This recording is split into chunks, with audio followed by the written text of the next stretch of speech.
tidak bagus, ya giginya mungkin sudah tanggal dan sebagainya, ya berikan kepada orang yang bacaannya lebih bagus, kan begitu. Tapi di sini ada perintah khusus, dahulukan yang tua. Ya. Hadis yang kedua dari Abu Sa'id Al-Khudri radhiyallahu anhu, dia berkata, seorang datang kepada Nabi sallallahu alaihi wasallam, telah selesai sholat, maka beliau sallallahu alaihi wasallam bersabda, siapa yang mau bersedekah kepada orang ini? Maka berdirilah seorang dan sholat bersamanya, berarti minimal 2 orang.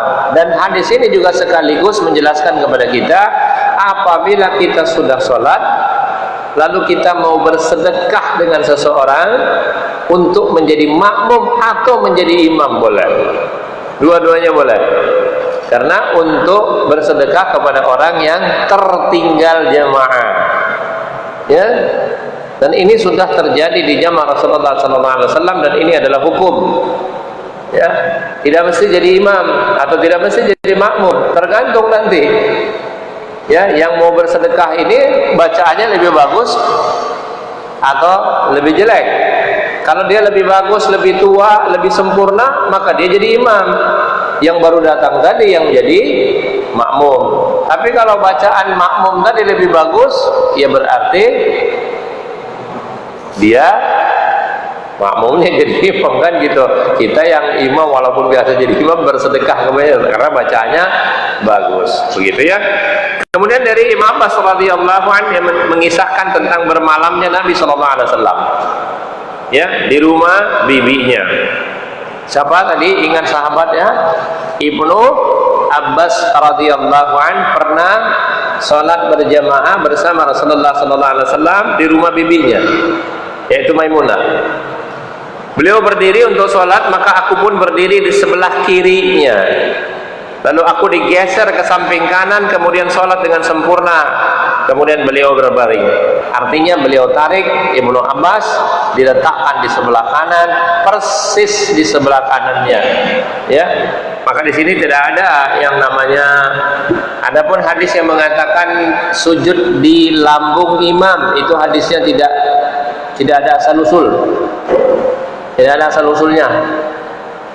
Ya, maka kita tidak mengamalkan sesuatu hadis yang tidak ada asal usulnya. Kemudian ada lagi alasan-alasan bagaimana membedakan antara imam dan makmum kalau berdirinya sama. Mudah jawabnya, ini hadisnya untuk jawab. Tidak mungkin imam berdiri di sebelah kanan. Oke? Benar nggak? Tidak mungkin, ini kan jelas.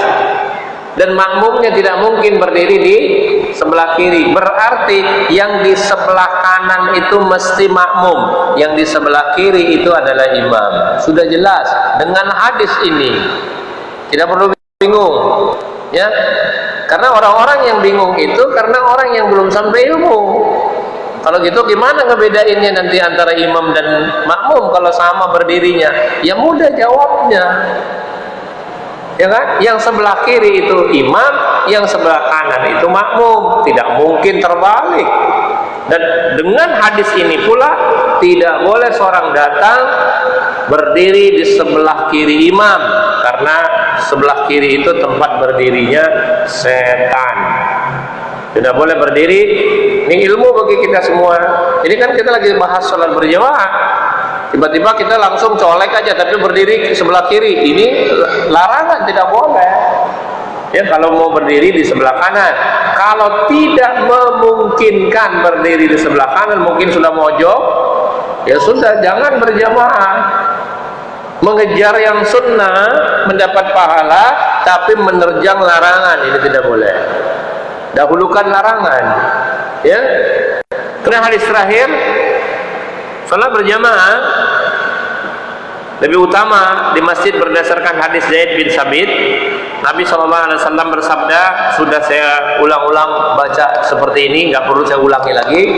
Yang akan datang kita akan bahas uzur-uzur yang membolehkan untuk tidak sholat berjamaah. Itu bersama dengan Darul Ilmu keseluruhan. Kalau hari ini 2 makalah ini plus minimumnya jamaah, di mana letaknya makmum kalau kita sholat berdua, Bagaimana kalau ada orang yang datang kemudian di mana dia harus berdiri? Bayangkan kalau dia datang berdiri di sebelah makmum yang sejajar tadi, ya bisa aja seperti apa nanti sholatnya? Itu baru gak jelas, ya. Ini semua adalah ilmu yang sudah sampai kepada kita, amalkan. Bagi yang belum, beri nasihat. Kata siapa tadi? Syekh bin Baz rahimahullah, beri nasihat, karena agama adalah nasihat, ya. Maka ini semua adalah untuk kita sampaikan dengan santun kepada sahabat kita, sebagaimana tentang bacaan basmalah. Tadi Pak Ustadz tanyakan tentang basmalah perlu apa enggak. Tetap saya lebih bersepakat untuk mengatakan basmalah itu tetap dibaca untuk sholat, tapi disirkan. Nah, untuk itu kita buka dalil hadis nomor 297 sampai 300 plus keterangan. Setelah itu tanya jawab. Nah, singkat hari ini.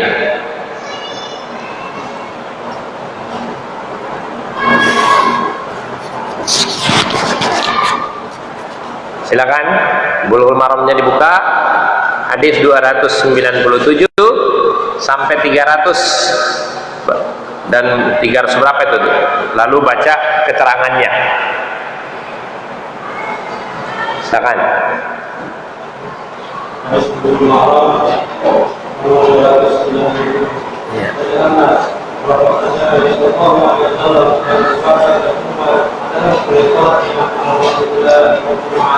Ya. Ya.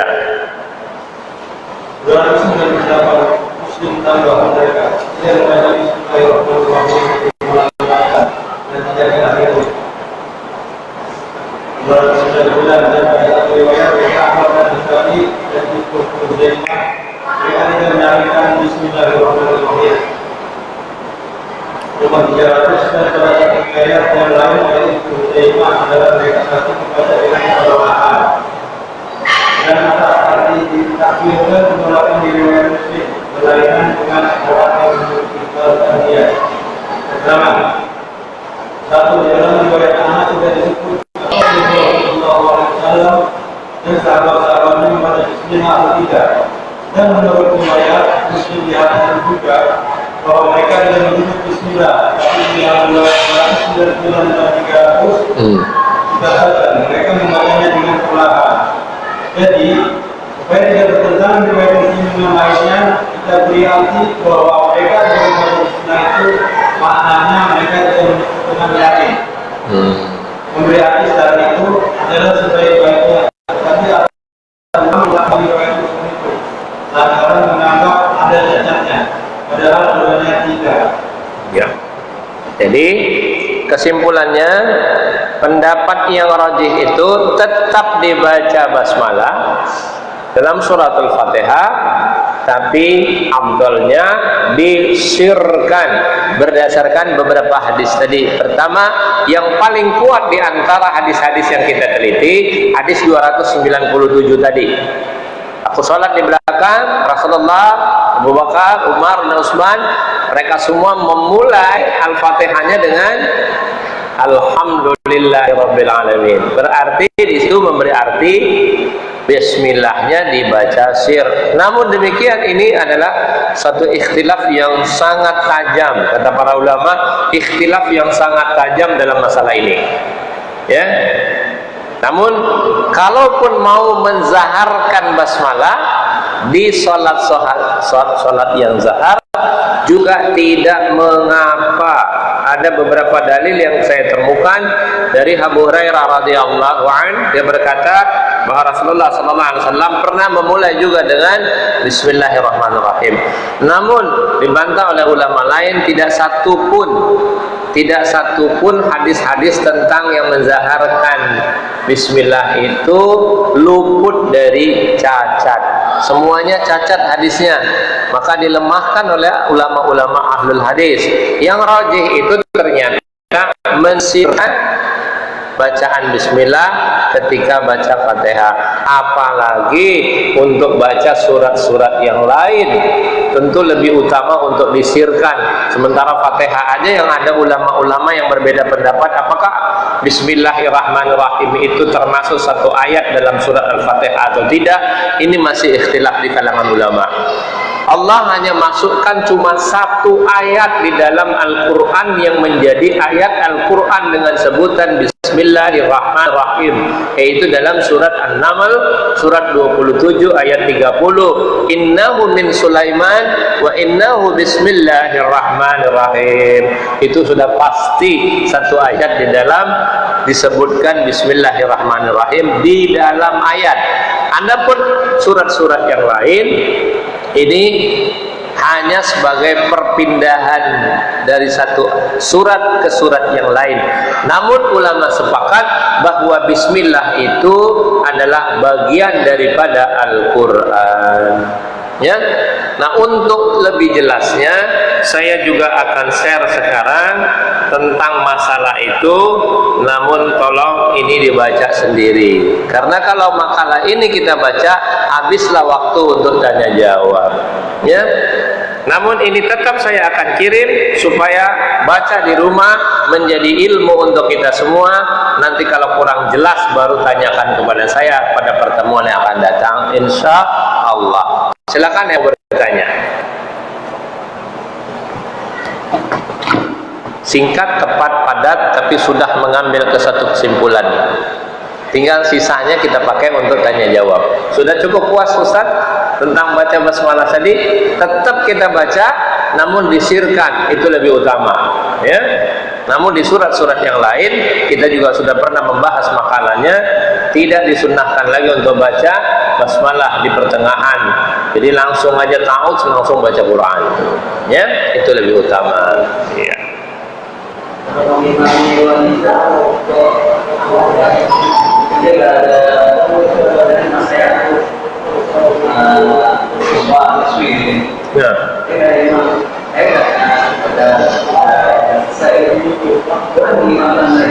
Boleh.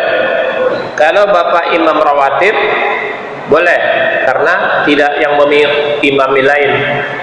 Mu'adz bin Jabal radhiyallahu an pernah bermakmum bersama Rasulullah SAW, dan kemudian dia pergi ke kampungnya menjadi imam. Itu satu dalil. Yang kedua, dalil yang barusan kita baca, bahwa Rasulullah SAW suruh bersedekah. Jadi Bapak kalau jadi imam, di antara beberapa orang yang jadi makmum tadi, Bapak sedang bersedekah kepada mereka untuk berjamaah.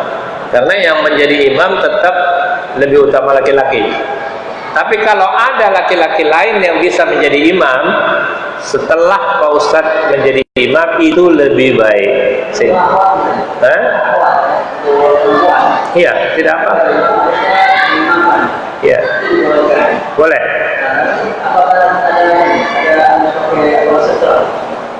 Tidak perlu, tidak perlu, karena imam berdiri di depan, sedangkan para wanita berdiri di belakang. Kalau ada laki-laki yang mengikutinya, berarti di belakang makmum laki-laki. Ya, sementara kalau tidak ada makmum laki-laki, maka dia langsung boleh mengimami beberapa orang laki-laki, beberapa orang wanita, sebagaimana Maula Aisyah radhiyallahu anha pernah mengimami para wanita. Itu sudah saya bacakan. Ya.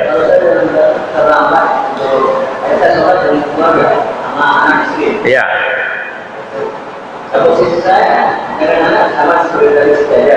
Ya. Belakang. Belakang.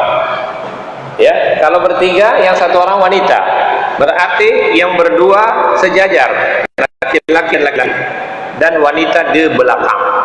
Ya. Kalau dua orang laki-laki, tidak di ini, yang penting belakang. Ya, kalau kita menetapkan jarak, berarti kita dibutuhkan dalil nanti. Iya, tidak perlu juga.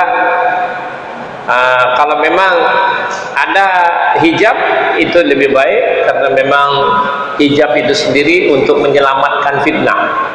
Kalau banyak wanita, ya, sementara setelah laki, Tidak pun tidak apa-apa, karena memang tidaklah kita saling memandang.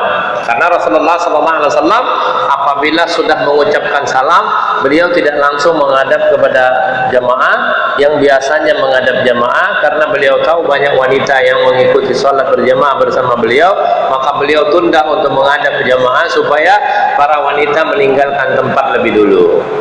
Nah, apabila dua orang laki-laki, satu orang imam berarti bertiga kan, dua orang laki-laki berdiri di belakang kita dan di belakangnya lagi adalah para wanita, tinggal diatur seperti itu. Ya kalau bertiga, kan dua orang laki-laki di belakang, bukan kalau tadi dua orang laki-laki yang satu imam satu makmum, sekarang yang imam satu makmumnya dua, berarti kan bertiga, berarti dua di belakang. Nah, di belakang itu lagi baru wanita. Iya, gitu ya. Ya, apa lagi? Silakan.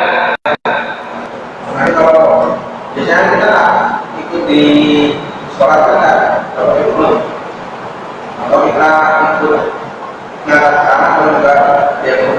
Baik. Kalau Bapak khawatir terjadi perpecahan di kalangan umat Islam, maka Syekh Utsaimin rahimahullah sudah memberikan fatwa, mengangkat tangan dan mengaminkan doa imam yang baca qunut. Tapi kalau para sahabat juga banyak yang tidak mengangkat tangan dan itu tidak menjadi satu persoalan untuk perpecahan, maka tergantung Bapak lebih sepakat dengan qunutnya atau tidak. Mau angkat tangan ataupun tidak, itu bebas, boleh memilih. Kalau di masyarakat kita setahu saya sudah maklum, ya sudah mahfum, semua orang sudah tahu, ya yang tidak sepakat dengan qunut subuh mereka tidak mengangkat tangan, yang sepakat mengangkat tangan, dan hal-hal ini juga tidak menjadi suatu perpecahan karena sudah saling mengerti, ya sudah saling paham. Namun di situ fatwa yang saya terima dari Syekh Utsaimin rahimahullah yang kita dapati, kalau memang dikhawatirkan terjadi perpecahan di kalangan umat Islam, maka dia lebih baik mengangkat tangan dan mengaminkan doa qunut. Kita tetap tidak memisahkan diri, ya. Kalau imamnya qunut, kita tetap ikut qunut. Ya, artinya apa? Kita tidak memisahkan diri. Kita tetap salat di belakang imam yang berqunut. Itu yang pendapat yang rajih. Ya, jelas. Apa lagi? Silakan yang lain bebas. Pak Ali, apa ya tadi yang didiskusikan?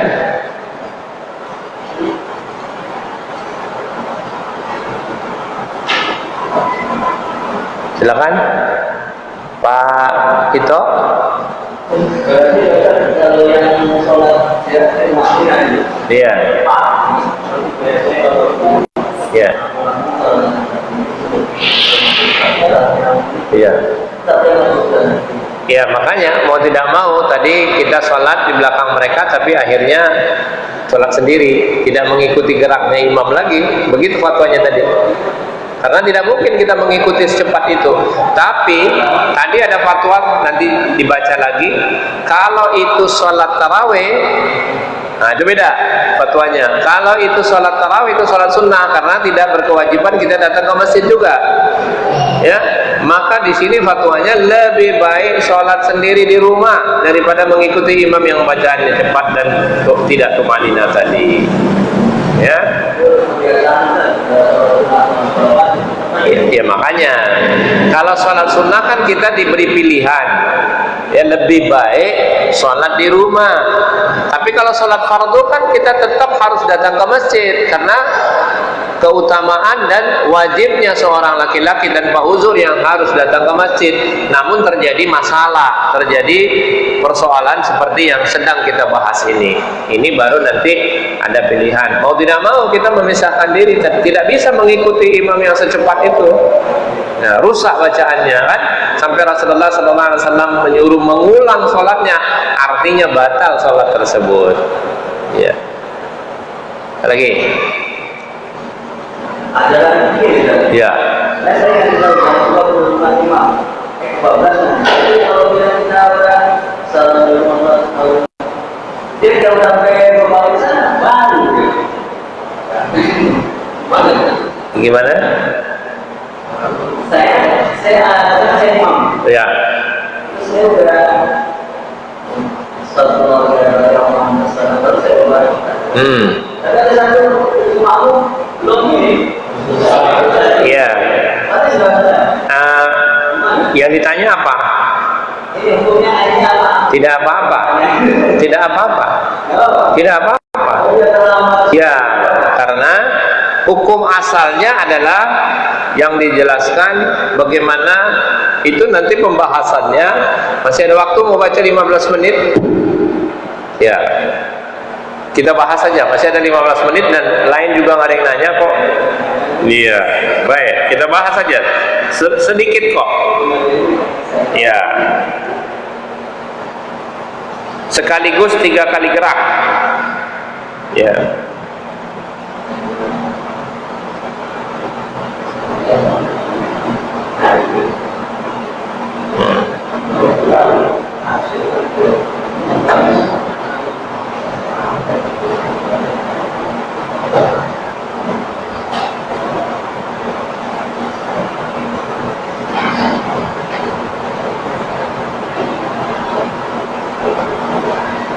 Jadi kita beri judul terlambat gerak.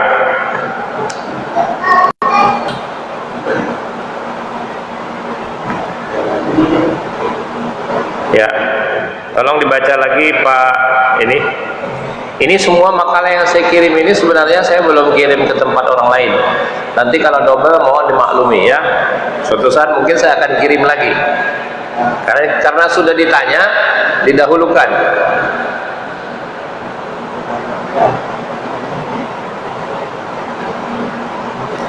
Karena pertanyaan yang ditanyakan oleh Pak Ustadz tadi ada dalam pembahasan.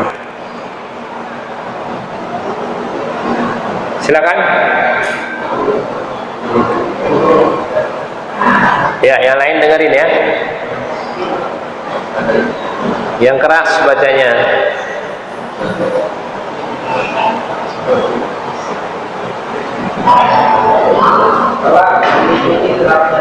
Iya.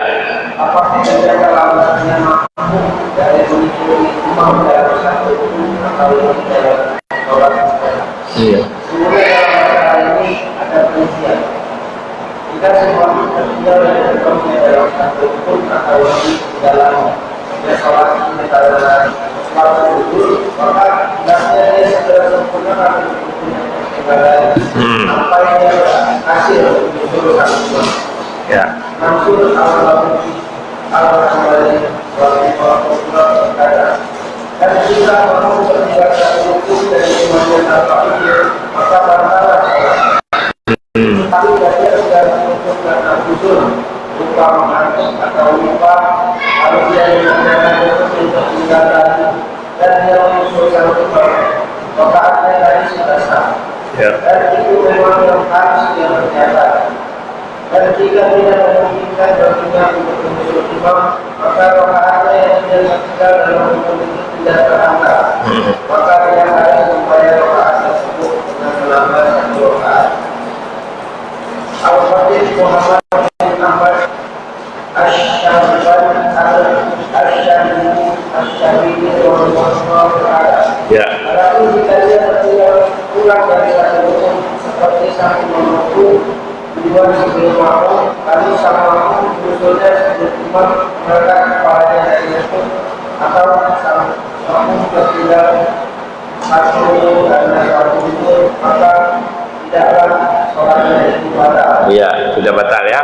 Terus. Dan jika si makmum tertinggal dari imamnya dengan sengaja dalam satu rukun, lalu dia menyusul sang imam sebelum sang imam berpindah ke Rukun berikutnya, sholatnya si makmum tetap sah. Tapi makmum akan berusaha agar dia mengisi bagaimana Nabi Sallallahu Alaihi Wasallam imam tanpa penundaan. Dari Anas bin Malik radhiyallahu anhu dari Rasulullah Sallallahu Alaihi Wasallam bersabda, hanyalah imam itu dijadikan ikhlas. Maka jika dia bertakbir, maka bertakbirlah kalian. Dan jika dia maka kalian. Dan jika dia